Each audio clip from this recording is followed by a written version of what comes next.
Hey guys, it's Diana. Welcome back to my channel, and today I want to talk about something that I think is very important to a lot of people, and that is access denials if you have a service animal.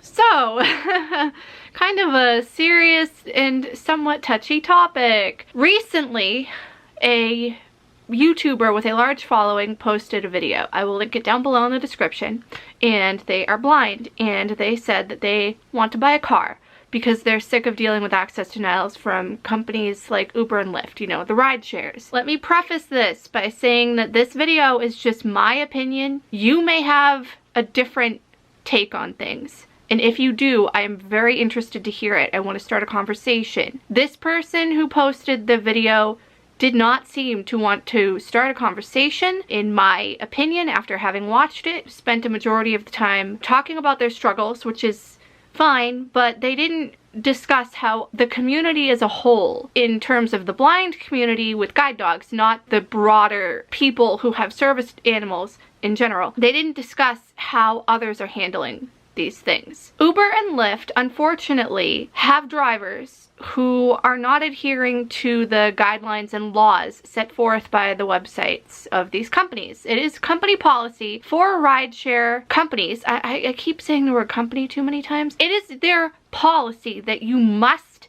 take a service animal in your vehicle if a rider has one, because service animals and their handlers are covered under the Department of Justice service animal laws here in the United States. I will link that down below in the description. Very important. It prohibits businesses, and in this case, rideshare companies, from discriminating against you because you have a service animal. Some businesses may deny you entrance based on cultural reasons. Some may deny you entrance because they're just not educated on the regulations. And in my opinion, it is our duty as service animal handlers to educate these entities. Now, granted, I'm not working a dog right now. Fawn is retired. You guys may or may not know that. I will link my blindness playlist up in the cards. It is always linked down below in every video description. Buying a car because you don't want to fight or advocate for yourself is not the solution.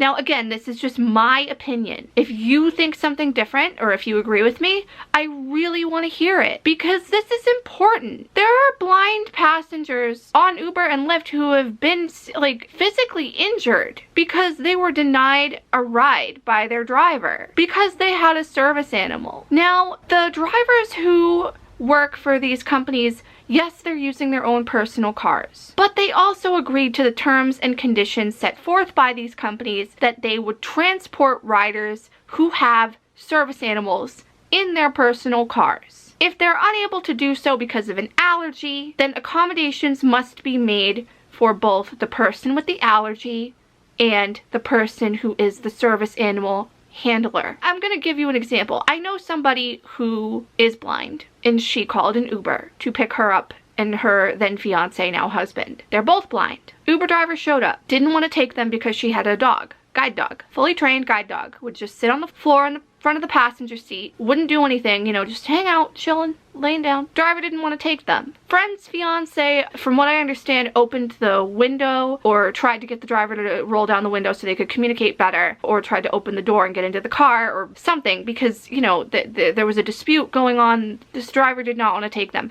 The driver took off and dragged her fiance down the street for a couple of miles. This was all caught on surveillance, mind you. Things were dealt with. He's okay. He had to have stitches, but he's okay. This was in the news, so I feel like it's okay to talk about it because it was publicized. But this is not uncommon. Yes, that situation definitely escalated to a place that it shouldn't have. But refusals by drivers to transport people with service animals is not uncommon. Whether or not these drivers refuse to transport the service dogs is because, like, they're allergic or they're uneducated about the regulations, or there's a language barrier or cultural reason. The point is that they signed the terms and conditions when they agreed to work for this company that they would transport people who have service animals and their service animal. It's like you sign a contract. You have to abide by what is outlined in that contract. In the case of Uber and Lyft, when there is a denial that happens, usually they're pretty quick to try and resolve it. Now, I'm going to tell you guys another story. This is something that happened to me. I had booked an Uber ride for a friend of mine to come to my house, and she had a guide dog. This was like in the dead of winter. It was nighttime, like, you know, around supper time, like 6, 7 o'clock,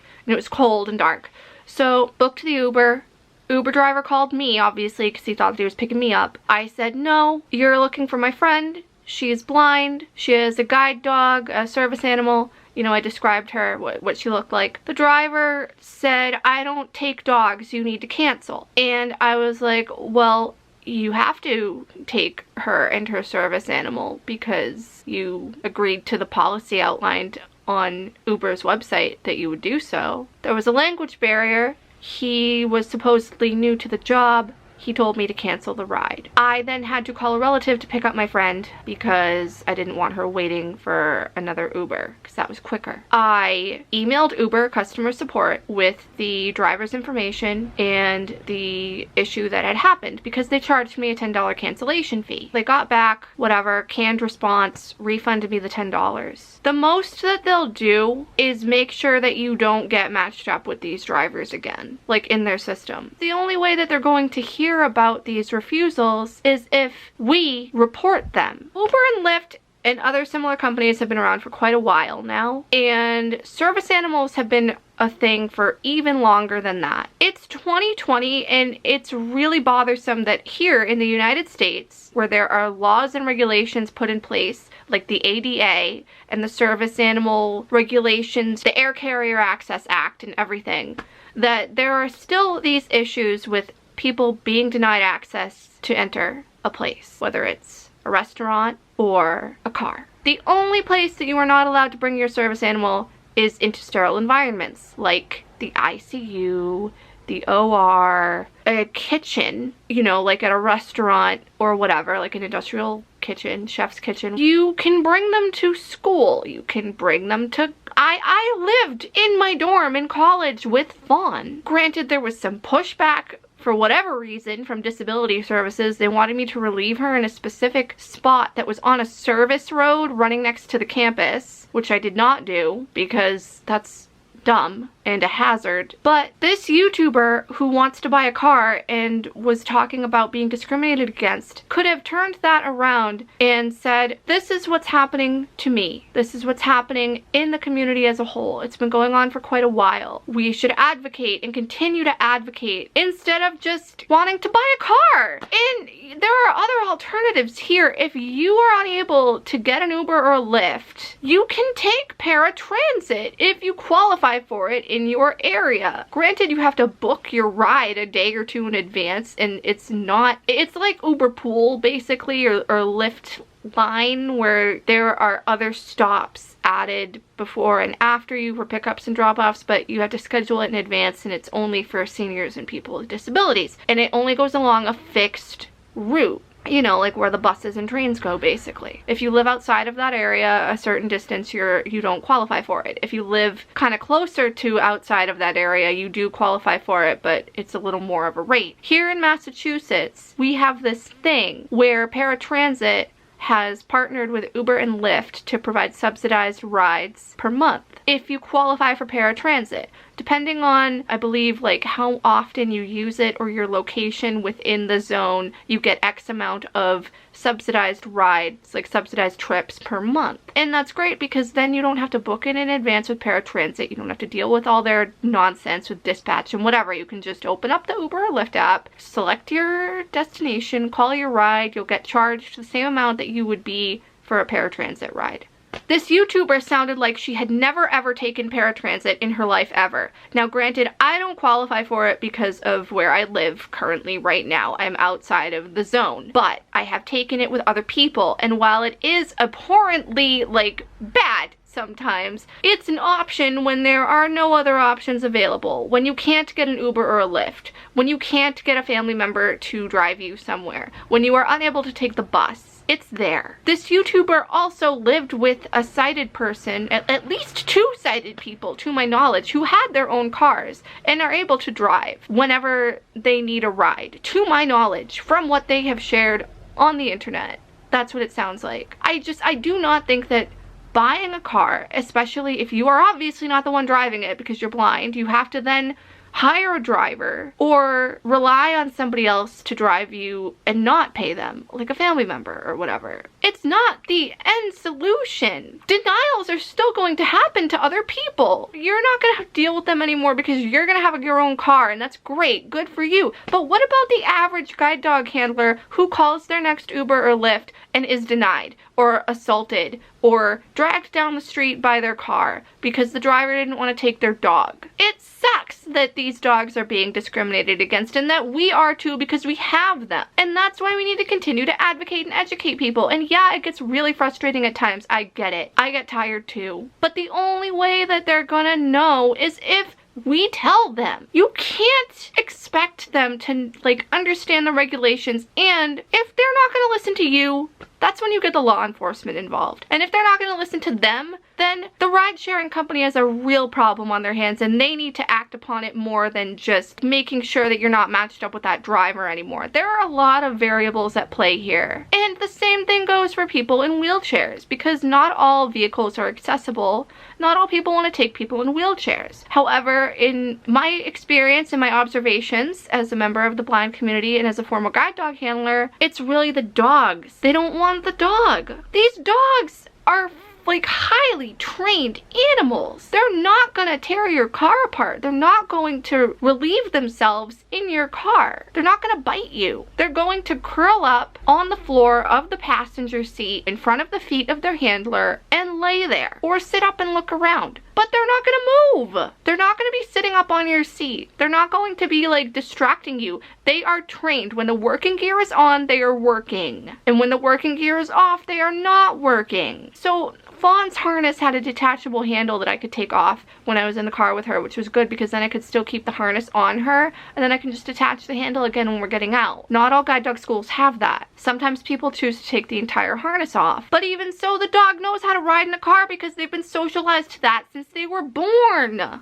Again, these are things that these businesses and employees are not going to know unless we educate them on these facts. Maybe they had a bad experience with somebody who claimed that their pet was a service dog. Or maybe they had a bad experience with somebody who had a legitimate service dog. But you can't judge that on what the next person might do.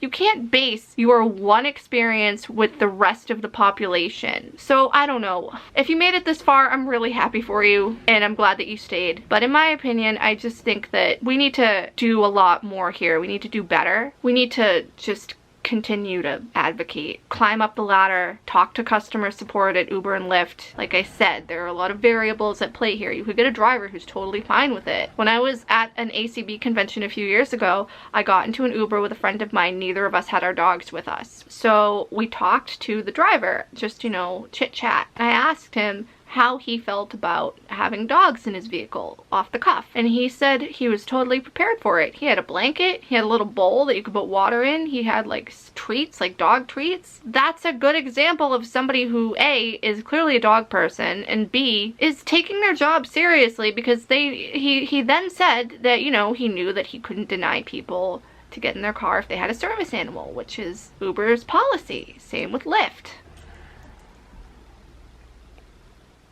Have this honey drop tea from David's Tea. I've been drinking it all morning. I've had to reheat it twice because I forgot that I had it. It's been one of those days. Anyway, like I said, thank you for staying with me. I will be back tomorrow with the unboxing of the Animal Crossing Special Edition Nintendo Switch. So we're going to be switching over to fun happy times, and I'll see you then. Please feel free to share this video. Leave a comment down below if you have a different take on this or want to share your opinion. It's fine by me. All relevant information will be linked in the description as usual, and I'll see you guys next time. Bye.